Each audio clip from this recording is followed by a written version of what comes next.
नमस्कार। आप सुन रहे हैं द बॉलीवुड रेडियो और मैं हूं आपके साथ आकाश। दोस्तों, आज के इस पॉडकास्ट में किस्सा राजेश खन्ना की उस फिल्म का है जिसको लेकर हंगामा हो गया, बवाल हो गया।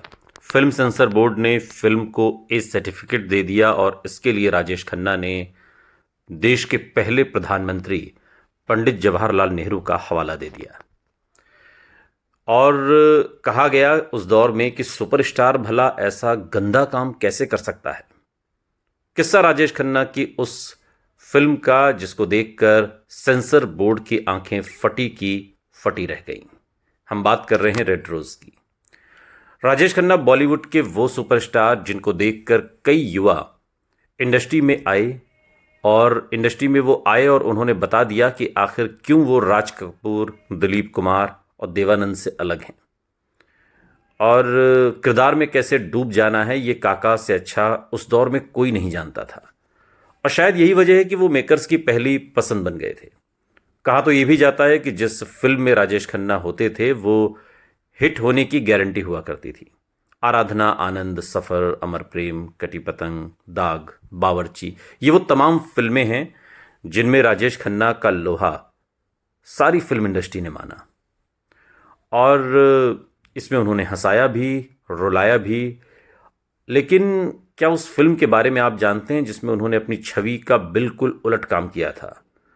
ये वो फिल्म है जिसको देखकर सेंसर बोर्ड की आंखें भी फटी की फटी रह गई थीं कि एक सुपरस्टार भला ऐसा कैसे कर सकता है।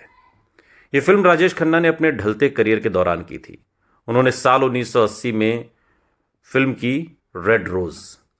ये फिल्म बेसिकली तमिल फिल्म सिगाप्पू रोजाक्कल की हिंदी रीमेक थी जिसमें कमल हासन और श्रीदेवी थे।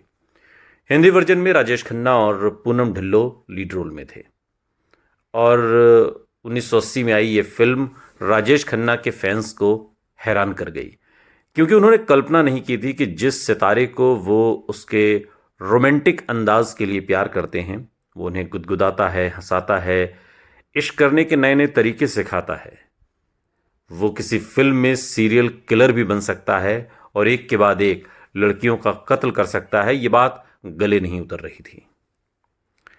पूनम ढिल्लो भी फिल्म से नाखुश थीं, खासतौर पर उस वक्त जब फिल्म के प्रमोशन पोस्टर्स में उनकी एक बाथ टब में फोटो का इस्तेमाल किया गया जो उन्होंने फिल्म के हिस्से के तौर पर खिंचवाई भी नहीं थी, लेकिन उसको उसमें डाल दिया गया।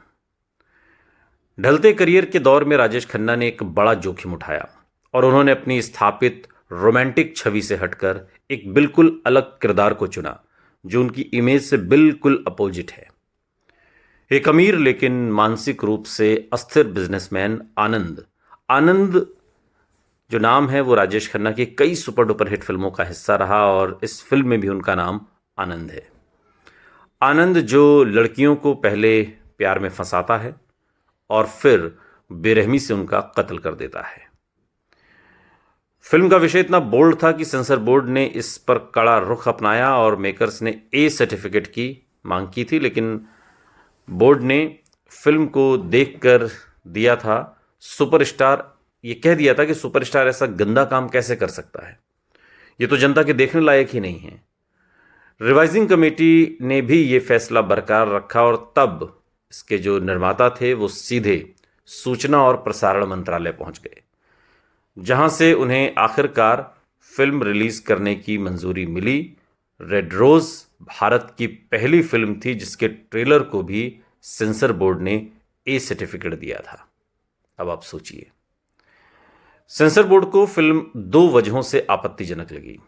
पहली, इसका नैतिक संदेश एक सीरियल किलर की कहानी को समाज के लिए गलत बताया गया और दूसरी वजह थी रेड रोज यानी लाल गुलाब। फिल्म में जो आनंद है यानी कि जो राजेश खन्ना का किरदार है हमेशा अपने कोट में एक लाल गुलाब लगाए रहता है जो एक ज़माने में प्रधानमंत्री पंडित जवाहरलाल नेहरू की प्रतिष्ठित छवि से जुड़ा हुआ प्रतीक था। वो भी अपने कोट में एक लाल गुलाब लगाते थे।